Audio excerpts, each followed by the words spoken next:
নমস্কার। আমার প্রত্যেকটি দেবতুল্য কর্মী, নেতৃত্ব, প্রার্থী, জেলার পদাধিকারী প্রত্যেকের কাছে, রাজ্যের পদাধিকারী প্রত্যেকের কাছে নিবেদন, আগামীকাল আমাদের লোকসভা নির্বাচনের গণনা 42টি কেন্দ্রে, অর্থাৎ 42টি লোকসভা কেন্দ্রের গণনা 53টি কাউন্টিং সেন্টারে হচ্ছে।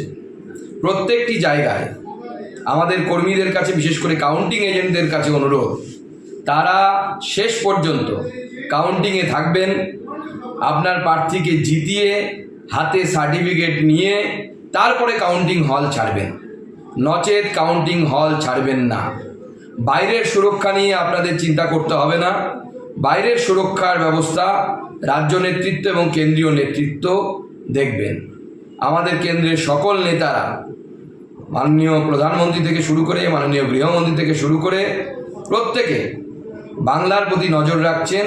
আপনারা নিশ্চিন্তে গণনা করুন, শেষ পর্যন্ত লড়াই করুন, আর তৃণমূল কংগ্রেসকে হারিয়ে তারপর নিজের গণনা কেন্দ্র ছাড়ুন।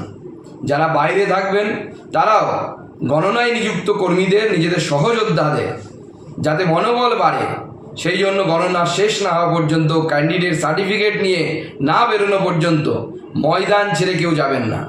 মনে রাখবেন, ভোট মানে যুদ্ধ।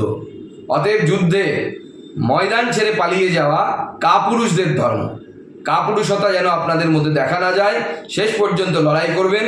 আমরা সকলে কাঁধে কাঁধ মিলিয়ে লড়াই করব।